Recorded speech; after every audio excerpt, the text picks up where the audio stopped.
নমস্কার বন্ধুরা, আমি রুনা। আমার এই কাজ চ্যানেলে তোমাদের সবার অনেক অনেক ওয়েলকাম।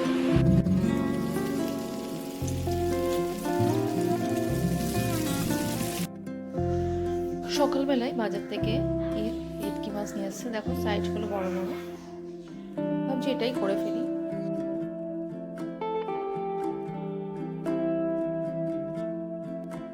মাছগুলোকে ম্যারিনেট করার জন্য আমি নুন আর হলুদ দিয়ে খুব ভালো করে মাখিয়ে নেব।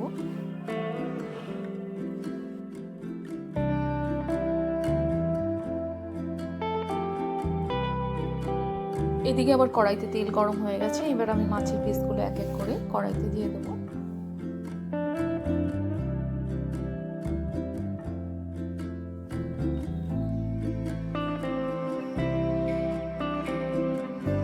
এখানে আমার মাছগুলো ভাজা হয়ে গেছে।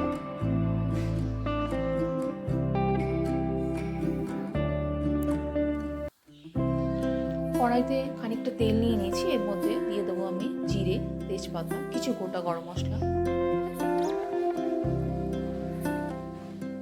এগুলোকে হালকা নাড়াচাড়া করে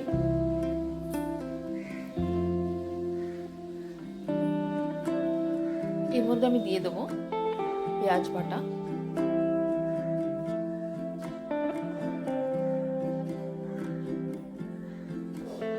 পেঁয়াজ বাটাকে আমি ভালো করে কষিয়ে নেবো যাতে পেঁয়াজের কাঁচা গন্ধটা চলে যায়।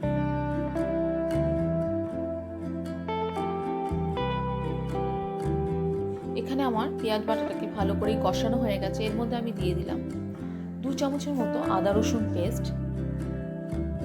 এটাকে আবার ভালো করে কষিয়ে এর মধ্যে আমি দিয়ে দিচ্ছি একটা টমেটো বাটা। এখানে আমি একটা মিডিয়াম সাইজের টমেটো নিয়েছি।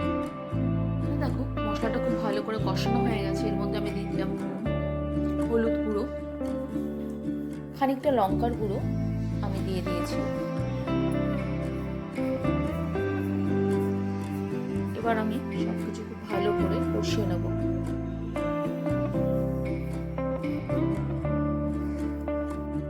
একটু নাড়াচাড়া করে আমি এর মধ্যে দিয়ে দিয়েছি জিরের গুঁড়ো আর সামান্য ধনের গুঁড়ো। আবার আমি মশলাটা ভালো করে কষাবো।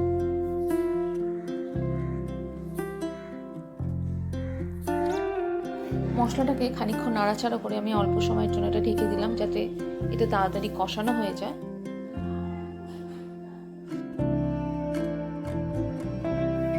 ওপর থেকে আমি সামান্য চিনি ছড়িয়ে দিলাম।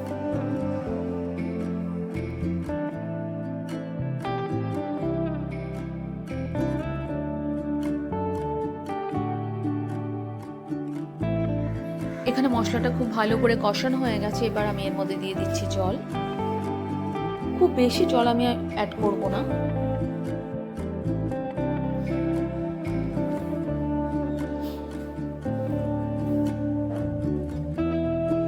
এখানে দেখো ঝোলটা ফুটে গেছে। এবার আমি এক এক করে মাছের পিসগুলো এর মধ্যে দিয়ে দেবো।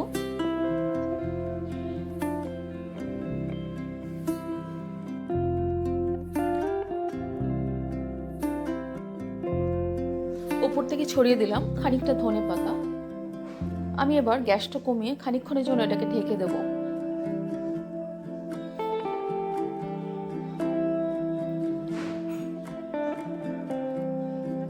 এখানে ভেটকি মাছের কালিয়া রেসিপি একদম রেডি।